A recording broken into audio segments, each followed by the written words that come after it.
বিসমিল্লাহির রহমানির রহিম। প্রিয় দেশবাসী, আসসালামু আলাইকুম। শুরুতেই মহান আল্লাহর দরবারে শুকরিয়া আদায় করছি। হাজারো শহীদের প্রাণের বিনিময়ে আমরা দেশ এবং জনগণের স্বাধীনতা, সার্বভৌমত্ব রক্ষা করতে পেরেছি। তাবেদার মুক্ত বাংলাদেশে জনগণের ভোটে জনগণের কাছে জবাবদিহিমূলক একটি নতুন সরকার যাত্রা শুরু করেছে। দেশে গণতন্ত্র এবং মানুষের অধিকার পুনঃপ্রতিষ্ঠার এই যাত্রা লগ্নে আমি দেশবাসীকে শুভেচ্ছা এবং আন্তরিক অভিনন্দন জানাই। স্বাধীনতা প্রিয়, গণতান্ত্রিক আমি প্রিয়। জনগণের কারণেই দেশে আবার মানুষের অধিকার, সম্মান এবং মর্যাদার পুনঃপ্রতিষ্ঠার সুযোগ সৃষ্টি হয়েছে। আমি দেশবাসীর উদ্দেশ্যে একটি বার্তা দিয়ে বলতে চাই, মুসলমান, হিন্দু, বৌদ্ধ, খ্রিস্টান তথা দল, মত, ধর্ম, বর্ণ নির্বিশেষে পাহাড়ে কিংবা সমতলে বসবাসকারী এই দেশ আমাদের সবার। প্রতিটি নাগরিকের জন্যই এই দেশকে আমরা একটি নিরাপদ ভূমিতে পরিণত করতে চাই। একটি স্বনির্ভর, নিরাপদ, মানবিক, গণতান্ত্রিক বাংলাদেশ প্রতিষ্ঠায় বিএনপি সরকারের লক্ষ্য। প্রিয় দেশবাসী, ফ্যাসিবাদের সময়কালে দুর্নীতি, দুঃশাসনে পর্যুদস্ত একটি ভঙ্গুর অর্থনীতি, দুর্বল শাসন কাঠামো আর অবনতিশীল আইন শৃঙ্খলা পরিস্থিতির মধ্য দিয়ে নতুন সরকার যাত্রা শুরু করেছে। আইন শৃঙ্খলা পরিস্থিতির উন্নয়ন এবং কঠোরভাবে দুর্নীতি নিয়ন্ত্রণের মাধ্যমে জনগণের মনে শান্তি, নিরাপত্তা ফিরিয়ে আনাই হচ্ছে আমাদের সরকারের প্রধান অগ্রাধিকার। সারা দেশে জুয়া এবং মাদকের বিস্তারকেও বর্তমান সরকার আইন শৃঙ্খলা অবনতির অন্যতম কারণ বলে চিহ্নিত করেছে। সুতরাং জুয়া এবং মাদক নিয়ন্ত্রণে আইন শৃঙ্খলা বাহিনী সব রকমের কঠোর পদক্ষেপ গ্রহণ করছে।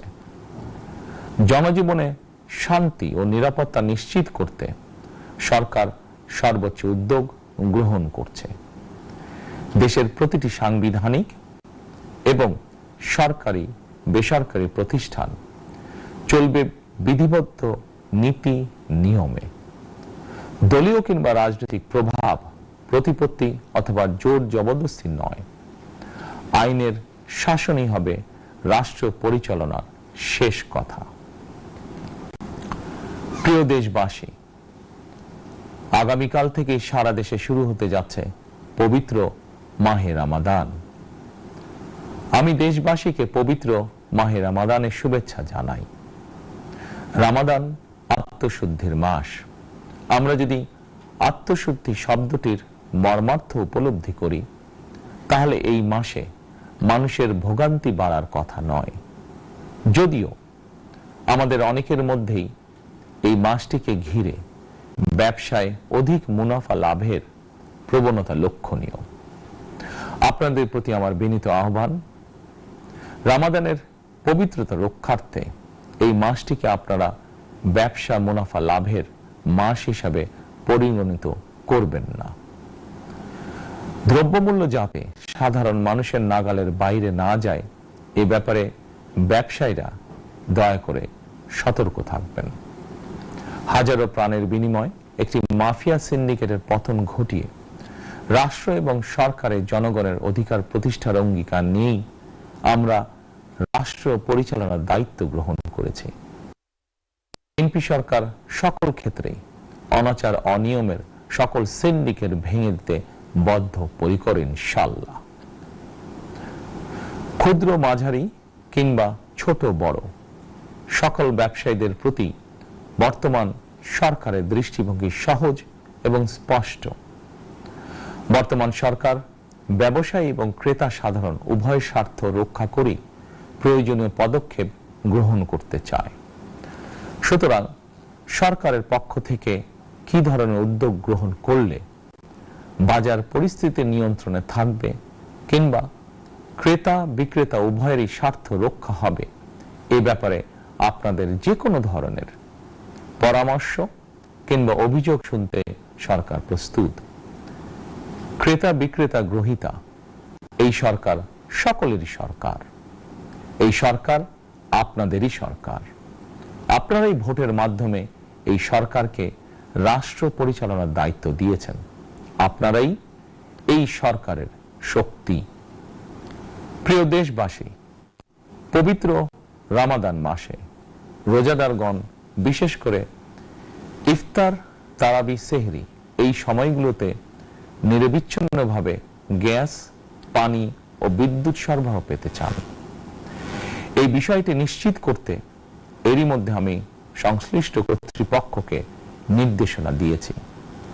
অপচয় রোধ করে কৃচ্ছ্রতা সাধন প্রতিটি মুসলমানের ঈমানি দায়িত্ব। অফিস আদালতে বিনা প্রয়োজনে কিংবা প্রয়োজনের অতিরিক্ত গ্যাস, বিদ্যুৎ, পানি খরচের ব্যাপারে সচেতনতা অবলম্বন করাও ইবাদতেরই অংশ বলেই আমি মনে করি। দেশের সকল সরকারি বেসরকারি কর্মকর্তা কর্মচারী এবং জনসাধারণের প্রতি কৃচ্ছ্রতা সাধনের আহ্বান জানানোর আগে আমি সরকারের মন্ত্রী এবং বিএনপি সংসদ সদস্যদেরকে দিয়েই একটি দৃষ্টান্ত স্থাপন করতে চেয়েছি। বিএনপির সংসদীয় দলের প্রথম সভাতেই আমরা সিদ্ধান্ত নিয়েছি, বিএনপি থেকে নির্বাচিত কোন সংসদ সদস্য সরকারি সুবিধা নিয়ে ট্যাক্স ফ্রি গাড়ি আমদানি করবেন না এবং প্লট সুবিধাও নেবেন না। আমি আপনাদের সামনে বলেছিলাম, রাষ্ট্র পরিচালনার সুযোগ পেলে বিএনপি সরকার মহানবীর ন্যায়পরায়ণতার আদর্শ অনুসরণ করবে। আমি মনে করি বিএনপির সংসদীয় দলের এই সিদ্ধান্ত ন্যায়পরায়ণতার আদর্শেরই একটি অন্যতম প্রতিফলন। প্রিয় দেশবাসী, বিভাগীয় শহরগুলিতে বিশেষ করে রাজধানী ঢাকায় যানজট অত্যন্ত নিয়ন্ত্রণহীন। হাটে মাঠে ঘাটে, অফিস আদালতে জনগণের ভোগান্তির শেষ নেই। জনজীবনের নানা ক্ষেত্রে জনদুর্ভোগ লাঘব করা না গেলে জনমনে স্বস্তিও ফিরবে না। রাজধানীতে জনসংখ্যার চাপ কমাতে বিকল্প ব্যবস্থা গ্রহণ করা জরুরি হয়ে পড়েছে। মানুষ তার নিজ জেলায় কিংবা নিজের বাসা বাড়িতে থেকেও যাতে সহজভাবে সঠিক সময়ে অফিস, আদালত, ব্যবসা বাণিজ্য করতে পারেন, সেই লক্ষ্যকে সামনে রেখেই সারা দেশে রেল যোগাযোগ ব্যবস্থা ঢেলে সাজানোর উদ্যোগ নেওয়া হচ্ছে। এই পরিকল্পনার অংশ হিসাবে প্রথমেই রেল, নৌ, সড়ক এবং সেতু মন্ত্রণালয়ের কার্যক্রম পুনর্বিন্যাস ও সমন্বয় করা হচ্ছে। আমরা মনে করি সারা দেশে রেল যোগাযোগ ব্যবস্থার সহজ, সুলভ এবং নিরাপদ করা গেলে একদিকে যেমন জনগণের শহর কেন্দ্রিক বা নগর কেন্দ্রিক নির্ভরতা কমবে, অপরদিকে পরিবেশেরও উন্নতি হবে। প্রিয় দেশবাসী, আমাদের চারপাশে সমস্যার শেষ নেই, তবে সমস্যার পাশাপাশি সম্ভাবনাও কিন্তু কম নয়। আমাদের বৃহৎ জনগোষ্ঠীকে যদি আমরা দক্ষ জনশক্তিতে রূপান্তরিত করতে পারি, তাহলে এই জনসংখ্যাই হবে আমাদের জনসম্পদ। আমরা নিজেদেরকে দক্ষ করে গড়ে তুলতে পারলে শুধু বাংলাদেশই নয়, বিশ্ব বাজারও আমাদের জন্য উন্মুক্ত। তথ্য প্রযুক্তির সিঁড়ি বেয়ে বিশ্ব এখন কৃত্রিম বুদ্ধিমত্তার যুগে প্রবেশ করেছে। প্রযুক্তির এই প্রতিযোগিতামূলক বিশ্বে সম্মান এবং স্বচ্ছতার সঙ্গে টিকে থাকতে হলে আমাদেরকে কোনো না কোনো একটি বিষয় বা কাজে পারদর্শী হতে হবে। দেশের কোটি কোটি শিক্ষার্থী এবং তরুণ যুবশক্তির উদ্দেশ্যে বলতে চাই, মেধায়, জ্ঞানে, বিজ্ঞানে নিজেদেরকে যোগ্য করে গড়ে তোলার জন্য যত রকমের সহযোগিতা দেওয়া যায়, সব রকমের সহযোগিতা দিতে বর্তমান সরকার প্রস্তুত। কর্মসংস্থান এবং কর্ম পরিবেশ নিশ্চিত করার সুনির্দিষ্ট অঙ্গীকার নিয়ে বর্তমান সরকার যাত্রা শুরু করেছে।